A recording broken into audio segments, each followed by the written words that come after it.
નમસ્કાર વિદ્યાર્થી મિત્રો. તો કાલે જેમ આપણે જોયું હતું તેમ કે વનસ્પતિઓની અંદર આપણે અલિંગી પ્રજનન એટલે કે વાનસ્પતિક પ્રજનનની આપણે કુદરતી અને કૃત્રિમ પદ્ધતિઓ જોઈ હતી. તો શોર્ટમાં અહીંયા આપણું હવે આખું અલિંગી પ્રજનન પૂરું થાય છે. હવે એનું મહત્વ જોઈએ તો કે વાનસ્પતિક પ્રજનનનું મહત્વ શું છે એની ચર્ચા કરીએ.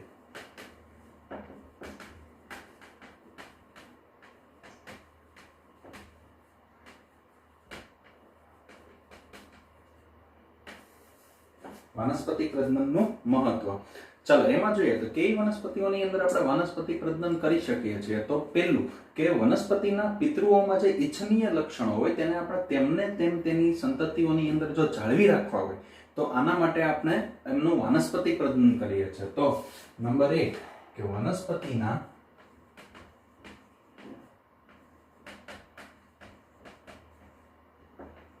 પિતૃમાં રહેલા લક્ષણોને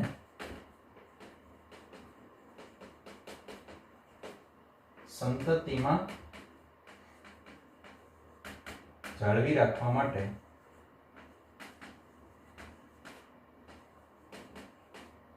વાનસ્પતિક પ્રજનન કરાવાય છે.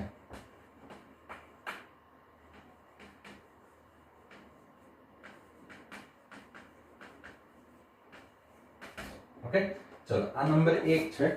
હવે જો આપણે આગળ જોઈએ નંબર 2 તો કે નંબર 2 ની અંદર વનસ્પતિની અંદર શું તો કે જે વનસ્પતિઓ લિંગી પ્રજનનની કાર્યક્ષમતામાં ઘટાડો દર્શાવતી હોય, બરાબર છે. શું છે નંબર 2 તો કે પહેલું કે લિંગી પ્રજનનની કાર્યક્ષમતામાં ઘટાડો દર્શાવતી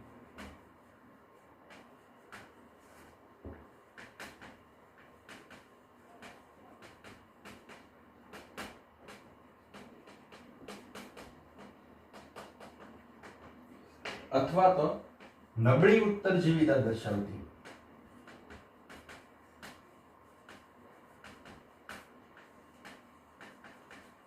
કે જેમનું બીજ લાંબા સમય માટે સુષુપ્તાવસ્થા રહેતું હોય કે બીજની લાંબા સમયની સુષુપ્તાવસ્થા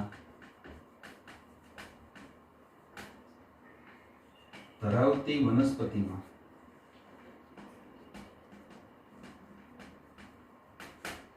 વાનસ્પતિક પ્રજનન કરાવાય છે.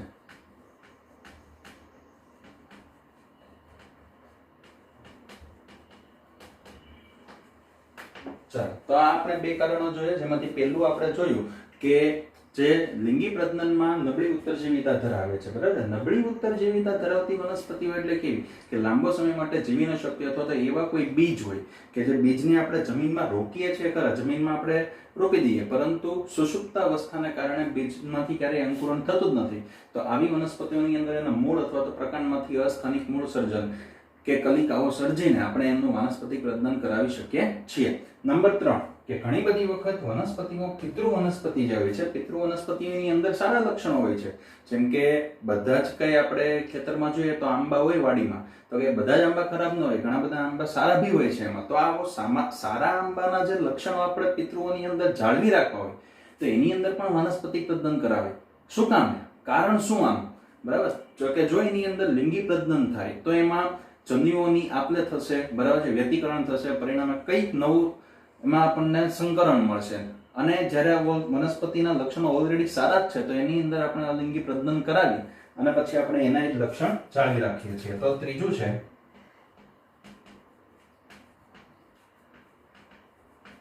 પિતૃ વનસ્પતિના લક્ષણોને જાળવી રાખવા માટે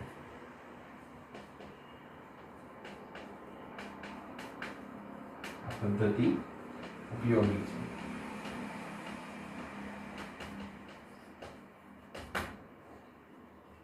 અને નંબર 4 ચોથું જોઈએ આપણે. તો ચોથાની અંદર આરોપણ પદ્ધતિ વડે આપણે બે અલગ અલગ છોડના ઈચ્છનીય લક્ષણોને ભેગા કરી શકીએ. આરોપણ પદ્ધતિ આપણે ગઈકાલે જોઈએ હતા. ગઈકાલે વાનસ્પતિક પ્રજનનની કૃત્રિમ પદ્ધતિની અંદર જેમાં સ્ટોક અને સાયનનો આપણે ઉલ્લેખ કરેલો તેવું કે આરોપણ પદ્ધતિ વડે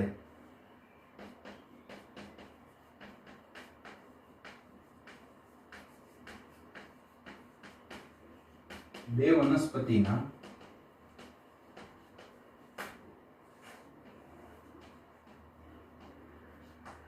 ઈચ્છનીય લક્ષણો મેળવી શકાય છે. આ વાનસ્પતિક પ્રજનનનું મહત્વ છે. બરાબર છે. આરોપણની અંદર આપણે જોઈ હતા કે બે વનસ્પતિઓ આપણે જેનું મૂળતંત્ર નબળું હોય તેને આપણે સાયન તરીકે લેતા હતા, જે મજબૂત એવું મૂળતંત્ર ધરાવે છે તેને આપણે સ્ટ્રોક તરીકે ઉલ્લેખ કરતો હતો. જેમાં આપણે ઈચ્છિત લક્ષણો જોઈએ છે એને આપણે સાયન તરીકે પસંદ કરેલી હતી. બરાબર. તો આવી આપણે મૂળભૂત રીતે આપણને 4 પ્રકારો આના મળ્યા છે એક વનસ્પતિ પ્રજનનની અંદર. તો કે પહેલું છે કે વનસ્પતિમાં પિતૃમાં રહેલા લક્ષણો હોય તો એને જાળવી રાખવા માટે. બીજું કે લિંગી પ્રજનનની કાર્યક્ષમતામાં ઘટાડો દર્શાવતી વનસ્પતિ માટે. નબળી ઉત્તરજીવિતા ધરાવતી કે બીજ લાંબા સમય માટે સુષુપ્ત રહેતું હોય તેવી વનસ્પતિમાં. એના પછી ત્રીજું કે પિતૃ વનસ્પતિના સામાન્ય લક્ષણોને જાળવી રાખવા માટે. ચોથું કે બે વનસ્પતિઓના ઈચ્છનીય લક્ષણોને આપણે આરોપણ પદ્ધતિ વડે જોઈન્ટ કરી શકીએ. ચાલો આપણે એના ફાયદા જોઈએ, એનું મહત્વ જોયું. હવે એક એનું છે એ કઈ કેવો નાનો એવો એક ગેરફાયદો છે કે જળાશયોની અંદર ક્ષાર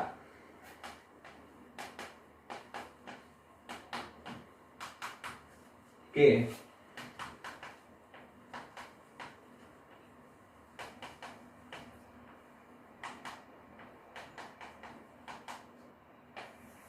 ટેરા ઓફ બેંગાલ તરીકે જેને ઓળખવામાં આવે છે એવી કઈ વનસ્પતિ આની અંદર. તો જો તમને યાદ હોય તો જળકુંભી, આપણે કાલે જળકુંભીનો ઉલ્લેખ કરેલો,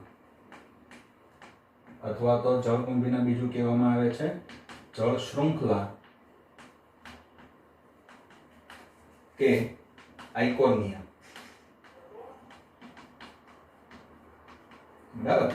કઈ પદ્ધતિ વડે આ વનસ્પતિ છે તે અલિંગી પ્રજનન દર્શાવે? ગઈકાલે આપણે જોયું હતું, જો તમને યાદ હોય તો હુસ્તારિકા પ્રકારનું અલિંગી પ્રજનન. કયા પ્રકારનું? હુસ્તારિકા. હવે આ વનસ્પતિ આપણે પ્રોપર જોઈએ તો આપણે અહીંયાની વનસ્પતિ નથી. આ વનસ્પતિને આપણે વિદેશથી અહીંયા લાવેલા છીએ. ખાસ કરીને એની સુંદરતા માટે આપણે અહીંયા લાવેલા છે. પરંતુ આપણા માટે એક અભિશાપ બની ગઈ છે. શું કામ? કારણ કે અલિંગી પ્રજનન દ્વારા વનસ્પતિ ખૂબ જ ઝડપથી વધે છે. કાલે આપણે એની ચર્ચા પણ કરેલી કે ખૂબ જ ઝડપથી વધવાને કારણે વનસ્પતિ જે જળાશયોની અંદર જે ઓક્સિજન હોય છે, જે જળાશયોનો ઓક્સિજન દૂર કરે છે. ઓક્સિજન દૂર કરે છે. પરિણામે જળાશયોમાં રહેતા માછલીઓ અને બીજા જે જળચર પ્રાણીઓ છે તે મૃત્યુ પામે છે. અને પાણી પણ થોડુંક ગંદુ કરે છે. આપણને દેખાતું નથી. તમે અવારનવાર આપણે વાત કરીએ છીએ કે નદીની અંદર કે તળાવની અંદર તમને જોવા મળે કે ખૂબ જ ઝડપથી આ જળકુંભી કે જળ શૃંખલા વનસ્પતિ વધી જાય છે. શું કામે આપણે એને ભારતમાં આયાત કરી દીધો? કે એના સુંદર પુષ્પો અને પર્ણોના આકારના કારણે. પુષ્પો એકદમ ખૂબ જ સુંદર એવા પર્પલ કલરના પુષ્પો આપણને જોવા મળે અને આખી સપાટી ઉપર એ છવાઈ જાય છે, જેનાથી છુટકારો પામવા ખૂબ જ અઘરો છે. તમે ઘણી બધી વખત હમણાં પેપરમાં અને ન્યૂઝમાં જોતા હશો કે આપણી સરકાર, આપણી ગવર્મેન્ટ સ્પેશિયલ વિદેશથી કેટલાક ટેકનિશિયનને મગાવે છે. કેટલાક બાયોલોજી શાસ્ત્રીઓ હોય, વનસ્પતિ શાસ્ત્રીઓ હોય, એમને મગાવે છે કે આ વનસ્પતિને આપણે કેવી રીતે દૂર કરીએ તે અભ્યાસ કરવા અહીંયા આવે છે. અને આપણે જોઈએ છીએ કે કતારગામ કોઝવે પર બી જે કોઝવે રહેલો છે ત્યાં પણ જળકુંભી ઘણી બધી વખત ફસાઈ જાય. તેના કારણે પાણીનું વહન આખું અવરોધાઈ જાય છે. ઓકે, ક્લિયર એટલી વસ્તુ? ચલો એના પછી હવે આગળ આપણે ચર્ચા કરીએ તો લિંગી પ્રજનનની ચર્ચા કરવાની છે. અલિંગી પ્રજનન અહીંયા આપણું પૂરું થાય છે.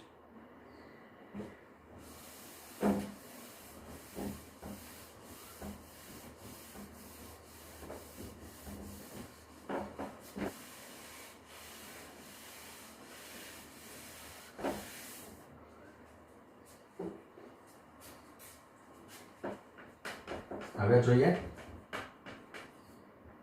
લિંગી પ્રજનન. લિંગી પ્રજનનની અંદર જેમ આપણે જોઈએ જેમ કે એક જ જાતિના અથવા તો બે વિરુદ્ધ જાતિના વ્યક્તિગત સજીવો ભેગા મળે છે. કે વ્યાખ્યા? આ પ્રજનનમાં એક જ જાતિના કે બે વિરુદ્ધ જાતિના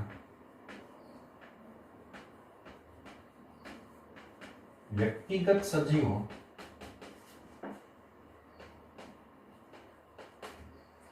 ભેગા મળી નર અને માદા જન્મે.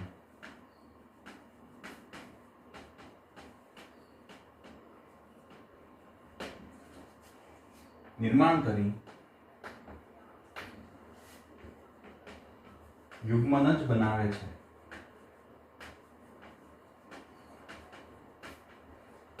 આ પ્રકારના પ્રજનનને આપણે શું કહીએ છીએ તો કે લિંગી પ્રજનન. ત્યારબાદ આ જે યુગ્મન જ છે જે નવા સજીવમાં પરિણમે છે.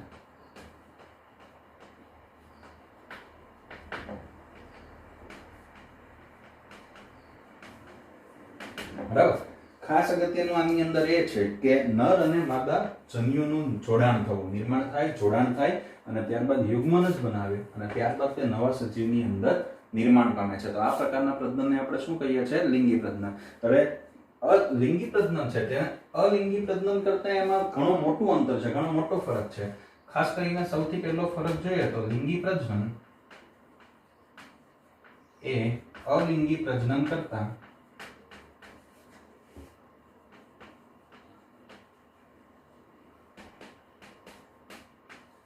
જટિલ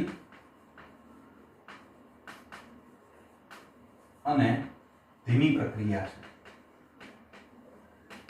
ઘણા બધા તબક્કાઓ આની અંદર છે તે આપણે જોશું, પણ ખાસ મુખ્ય બે કે અલિંગી પ્રજનન કરતા ખૂબ જ જટિલ પ્રક્રિયા છે અને ધીમી છે. આની અંદર યુગ્મનજમાંથી સજીવ દેહનું નિર્માણ થતા ઘણો બધો સમય લાગે છે. બરાબર છે. જ્યારે અલિંગી પ્રજનનની અંદર જોઈએ તો અલિંગી પ્રજનનની અંદર એટલો બધો સમય નથી લાગતો લિંગી પ્રજનનની સરખામણીમાં. જ્યારે લિંગી પ્રજનનની અંદર થોડોક સમય આપણને વધારો આવે છે. બીજું કે લિંગી પ્રજનન થવાને કારણે આની અંદર વ્યતિકરણ થાય છે, જન્યુઓનું જોડાણ થાય છે. એટલે જન્યુઓના જોડાણને પરિણામે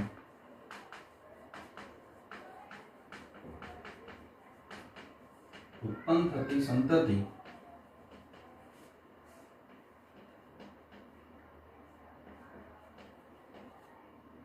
પિતૃઓને મળતી આવતી નથી.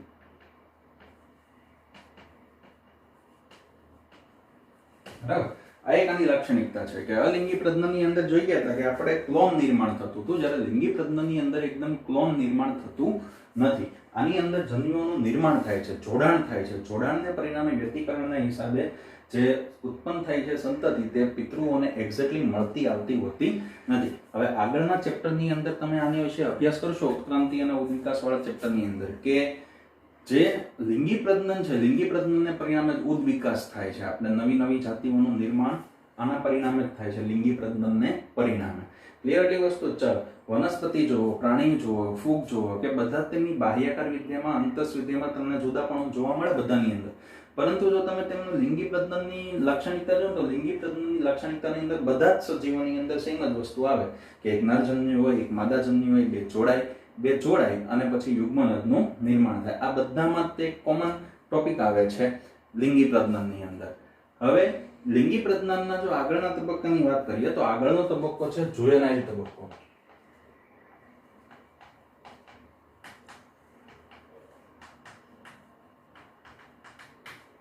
જુવેનાઇલ તબક્કો અથવા તો આને આપણે વનસ્પતિઓની અંદર વાનસ્પતિક તબક્કો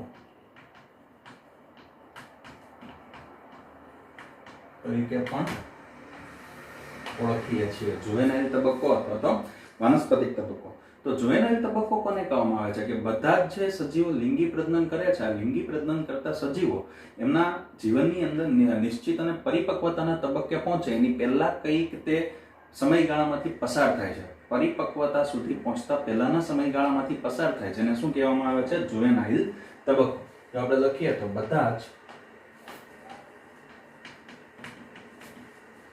લિંગી પ્રજનન દર્શાવતા સજીવો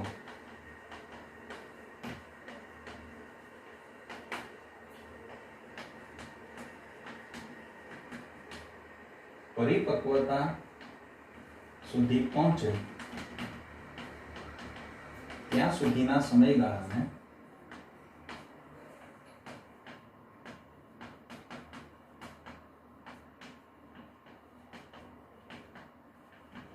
જુવેનાઇલ તબક્કો કહે છે.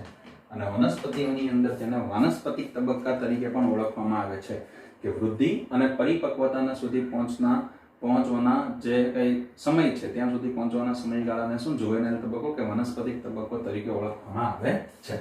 જુદા જુદા સજીવોમાં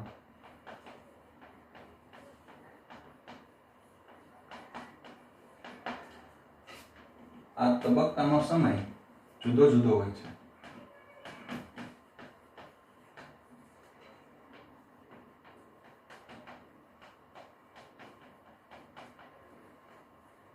બરાબર. જુદા જુદા તબક્કાની અંદર જોઈએ, અલગ અલગ પ્રાણીઓની અંદર જોઈએ તો જુદા જુદા પ્રાણીઓમાં આમનો જુવેનાઇલ તબક્કા સુધી પહોંચવાનો સમયગાળો જુદો હોય. એવું જરૂરી નથી કે બધા જ પ્રાણીઓ છે કે બધી જ વનસ્પતિઓ છે જે લિંગી પ્રજનન દર્શાવે છે તે બધા એક સાથે જ તે પરિપક્વ થવા એક સાથે જ નર અને માદા જન્યુઓ નિર્માણ કરે. આમનો તબક્કો જુદો જુદો હોય. જો વનસ્પતિઓની અંદર આપણે કહીએ તો વનસ્પતિની અંદર આપણે ક્યારે એવું કહી શકીએ કે વનસ્પતિનો વાનસ્પતિક તબક્કો અથવા તો જુવેનાઇલ તબક્કો હવે પૂર્ણ થઈ ગયો છે? તો પુષ્પ સર્જનની સાથે કે ઉચ્ચ કક્ષાની વનસ્પતિઓમાં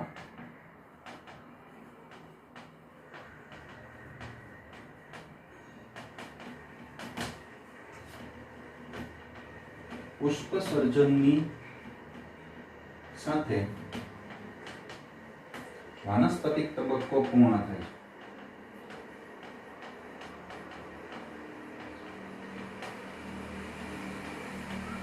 અને ત્યારબાદ હવે તે પરિપક્વતાના તબક્કાની શરૂઆત થાય છે. કારણ કે વનસ્પતિની અંદર પુષ્પનું સર્જન થાય એટલે વનસ્પતિઓ નર પુષ્પ, માદા પુષ્પ અથવા તો આપણે કહીએ કે ભાઈ બંને જે નર અને માદા ઉભયલિંગી પુષ્પ ધરાવતું હોય તો પુંકેસર અને સ્ત્રી કેસર ઉત્પન્ન કરવાનું શરૂઆત કરે. એટલે કે હવે તેઓ જન્યુ નિર્માણ કરવા માટે રેડી છે. તો ત્યારે એમનો વાનસ્પતિક તબક્કો પૂર્ણ છે તેવું આપણે કહી શકીએ. આની સિવાય જો આપણે જોઈએ તો ગલગોટો જે ચોખા છે કે ઘઉં છે તેમાં પુષ્પ સર્જન એક જ વખત જોવા મળે છે, જેને હજારી ગોટા અથવા તો મેરીગોલ્ડ પણ કહે છે. કે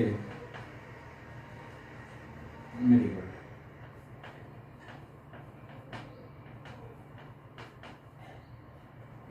પછી ઘઉં અને ચોખા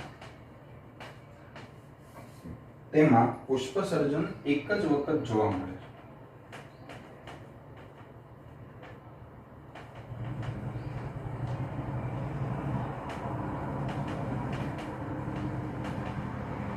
બરાબર કે એકવાર આપણે ઘઉંનું વાવેતર કરીએ એટલે ઘઉંની અંદર આપણને ખાસ ખબર હોય છે કે ઘઉંનું આપણે એક વર્ષાય વનસ્પતિ આપણે કહીએ છીએ કે ભાઈ એકવાર વાવેતર કરીએ, એકવાર એમનું પુષ્પ સર્જન થઈ જાય પછી પાછું આપણે ઘઉંનો પાક મેળવવા માટે નવેસરથી વાવેતર કરવું પડે છે.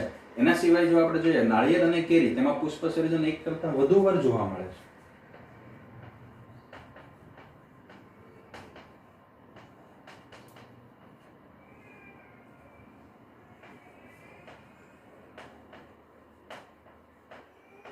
પુષ્પ સર્જન એક કરતા વધુ વખત જોવા મળે છે. જેમ કે હમણાં આપણે કેરીનું જ એક્ઝામ્પલ લઈએ તો ઉનાળો તો હવે આવી જ ગયો છે તો કેરી તમે જે ખાશો તે કઈ હમણાં તો કઈ આંબા વાવેલા નહીં હોય, દર વર્ષે આપણને આંબામાંથી કેરી મળે જ છે ને આપણને ખબર છે કે ફળ છે, ફળનું નિર્માણ હંમેશા બીજાશયમાંથી થાય છે. બરાબર છે. અને આ બીજાશય કોનો ભાગ છે તો કે પુષ્પનો. દર વર્ષે પુષ્પ આવે. આપણે અહીં સામાન્ય રીતે કેરીની અંદર, આંબાની અંદર કહીએ છીએ મોર આવવા. બરાબર, તે એનું પુષ્પ સર્જન દર્શાવે. નાળિયેર પણ દર વર્ષે આપણને મળ્યા જ કરે છે. આની સિવાય જોઈએ તો કેરી, સફરજન, ફણસ એ વર્ષ દરમિયાન ઋતુકીય પુષ્પ સર્જન દર્શાવે. કેરી, સફરજન અને ફણસ તે ઋતુકીય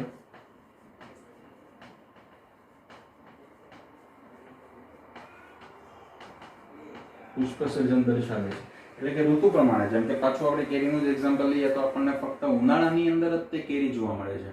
શિયાળાની અંદર કે ચોમાસાની અંદર કે તેમાં આપણને મળતી નથી. જ્યારે એનું ચોક્કસ તાપમાન ઋતુ અનુકૂળ આવે ત્યારે જ તે ફક્ત આપણને ફળ આપે છે. ત્યાં સુધી એ ફળ આપતું નથી. એવી જ રીતે એક વર્ષાયુ અને દ્વિવર્ષાયુ પ્રકારની વનસ્પતિઓ છે તો તેમાં પણ વનસ્પતિ પ્રજનનિક અને પતન અવસ્થાઓ આપણને સ્પષ્ટપણે જોવા મળે છે.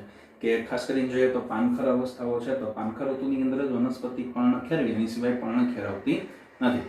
પરંતુ બહુવર્ષાયુ વનસ્પતિઓ છે ને, તો બહુવર્ષાયુ વનસ્પતિઓની અંદર આ અવસ્થાને સ્પષ્ટ રીતે વ્યાખ્યાયિત કરવી આપણા માટે અઘરી થઈ જાય. એક વર્ષાયુ વનસ્પતિની અંદર તો તમે કહી શકો ચાલો કે ભાઈ એકવાર જેમ કે આ આપણે પુષ્પસર્જન એક જ વાર થયું છે, તો જુવેનાઇલ તબક્કા પહેલા પહોંચે, પુષ્પસર્જન થાય એટલે એમનો જુવેનાઇલ તબક્કો દૂર થયો અને હવે એમનો પરિપક્વતાનો તબક્કો સ્ટાર્ટ થયો. પરંતુ આપણે આની અંદર જે બહુવર્ષાયુ વનસ્પતિ છે તેમાં અવસ્થાને સ્પષ્ટ રીતે વ્યાખ્યાયિત કરી શકતા નથી.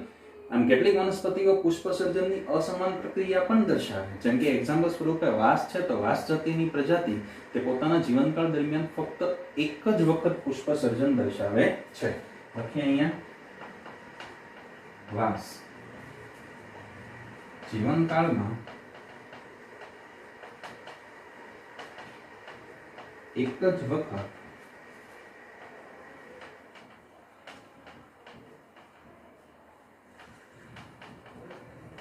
પુષ્પસર્જન દર્શાવે છે. બરાબર, બાંબુ જે આપણે કહીએ છીએ તે. આની સિવાય પોતાના સામાન્ય રીતે વાંસ છે ને તે દર 50 થી લઈને 100 વર્ષો સુધીમાં મોટી સંખ્યામાં 100 વર્ષો બાદ મોટી સંખ્યામાં એક સાથે ફળો સર્જે અને પછી મૃત્યુ પામે છે. આના સિવાય કેટલીક વનસ્પતિઓ બરાબર છે, જેમ કે એક્ઝામ્પલ સ્વરૂપે નીલકુરંજિત વનસ્પતિ છે તે દર 12 વર્ષે પુષ્પનું સર્જન કરે છે.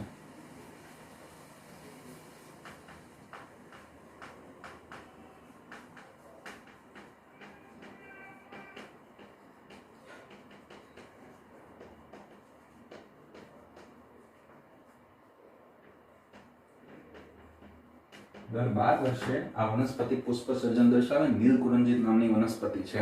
બરાબર, છેલ્લે એનું સપ્ટેમ્બર ઓક્ટોબર ની અંદર તમે જુઓ ને તો 2006 ની અંદર પુષ્પ સર્જન થયું હતું.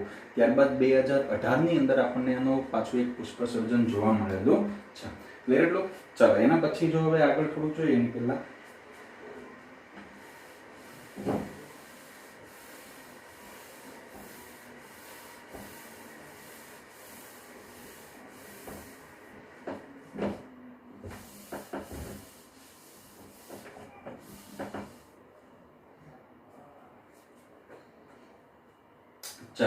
કે પ્રાણીઓની અંદર જો સક્રિય પ્રાજ્ઞાનિક વર્તણૂક પૂર્વે આપણે જોઈએ તો જુવેનાઇલ તબક્કો બાહ્યાકાર વિદ્યાકી અને દેહધર્મિક ફેરફારોને અનુસરતો હોય છે.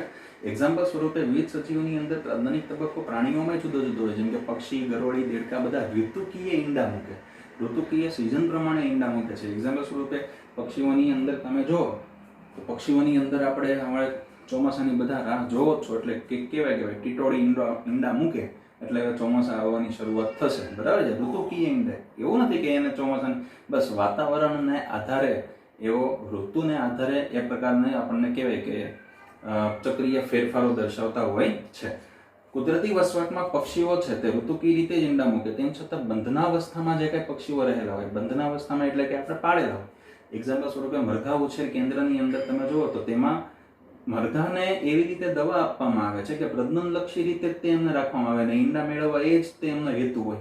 બરાબર છે, માનવ કલ્યાણ માટે તો વ્યાપારિક હેતુ માટે છે, પરંતુ એ પક્ષીઓને ત્યારે ઘણું બધું સહન કરતું હોય.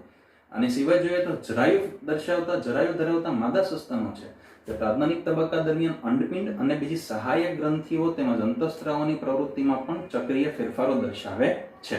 બરાબર, આની સિવાય આપણે જોઈએ બીજી બે વસ્તુ તો એક છે ઋતુકીય ફેરફારો.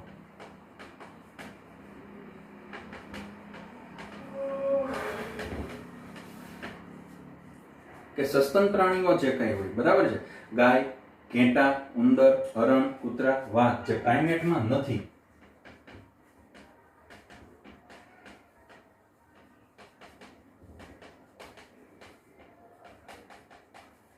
પ્રાઇમેટ્સ ન હોય તેવા પ્રાણીઓ જેમ કે ગાય, ઘેટા, ઉંદર, વાઘ, બરાબર છે, આ બધા જ પ્રાણીઓ જે આપણે જોયા કે પ્રાઇમેટમાં ન હોય તેવા સસ્તનોમાં પ્રજનન દરમિયાન જોવા મળતા ચક્રીય ફેરફારો એને શું કહેવાય? ઋતુકીય ઋતુચક્ર તરીકે ઓળખવામાં આવે છે. આવા પ્રાણીઓને શું કહેવાય? તેવા પ્રાણીઓ ઋતુકીય ઋતુચક્ર દર્શાવે છે.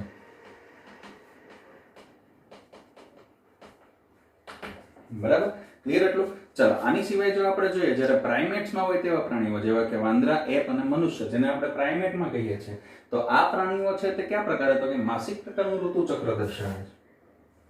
બીજું જોઈએ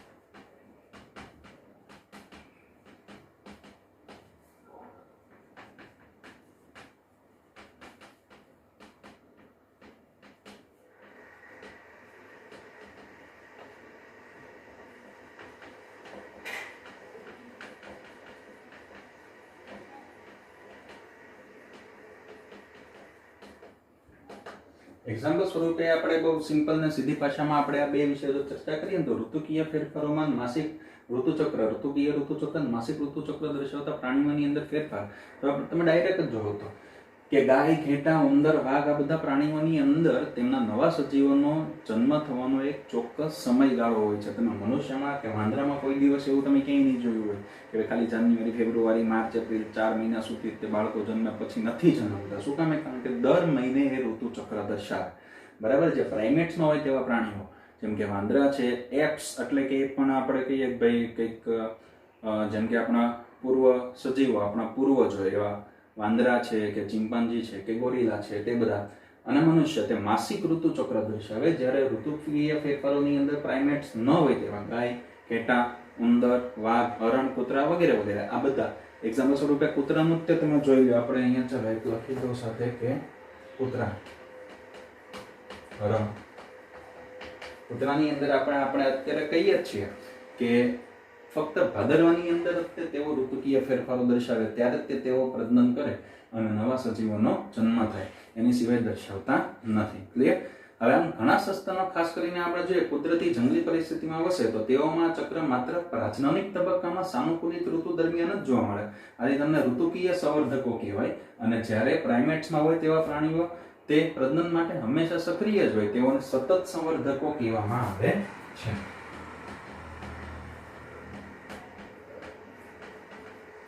સતત સંવર્ધકો જ્યારે આ છે તે ઋતુકીય સંવર્ધકો.